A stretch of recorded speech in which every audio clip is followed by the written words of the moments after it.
COP26's first priority was to raise pledges to keep the 1.5-degree target alive. Its slogan was uniting the world to tackle climate change.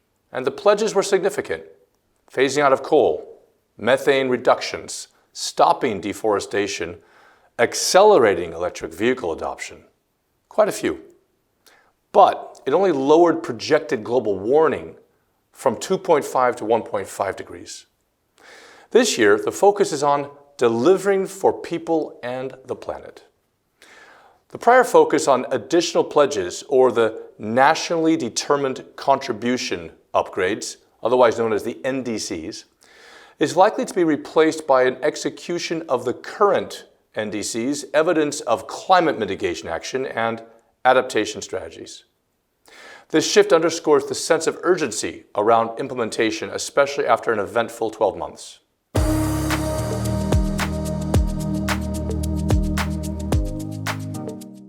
Well, let's start with the elephant in the room: how economic and geopolitical events of 2022 are impacting the 1.5-degree trajectory. There is a risk, and it's that the political mission of ensuring energy security, access and affordability in the very near term deaccelerates a transition to a cleaner energy transition and a phase out of coal. On the other hand, there is an opportunity. The events have allowed us to recognize the flaws in the existing energy mix. Major high-profile initiatives like the United States Inflation Reduction Act and the fact that twice as many companies joined the Science-Based Targets Initiative this year as compared with last year, well, they give us hope. Another key area of optimism is the significant progress being made on renewables in China, Europe, India, and the United States itself. Renewable capacity is expected to pass the 300 gigawatt for the first time this year.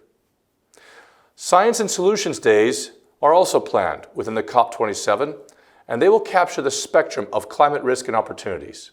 And finally, another topic that will continue to take center stage at COP27 will be the role of finance. The Glasgow Financial Alliance for Net Zero, called GFANZ.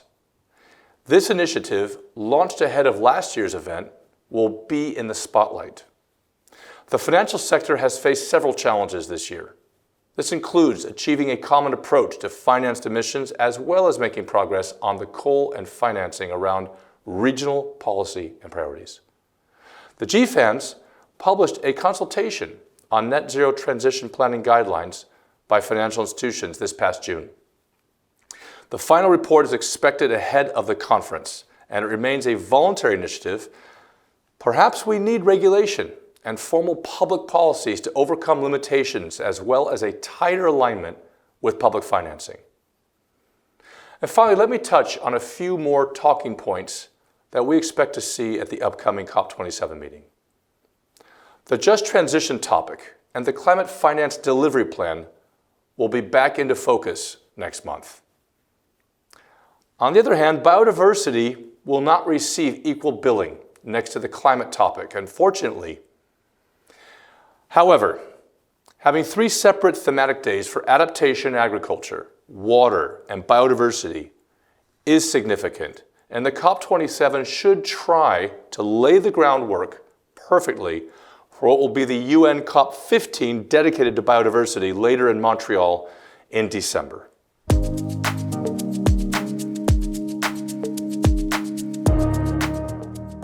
Well, despite the near-term headwinds as presented by what we've been living through in 2022, I would say that the need and the desire to develop climate solutions remains intact. As with carbon emissions, the agenda was likely to move not linearly, but up and down. And if we seize on the progress around renewables, then finance has an integral role in being part of this solution to scale up the ingenuity and collective actions within a global economy. Both public and private sectors will have a critical role to play in coming together to innovate around climate finance in order to develop solutions for our economies and societies going forward. 马上订阅安联投信官方 YouTube， 投资一定有风险，基金投资有赚有赔，申购前应详阅公开说明书。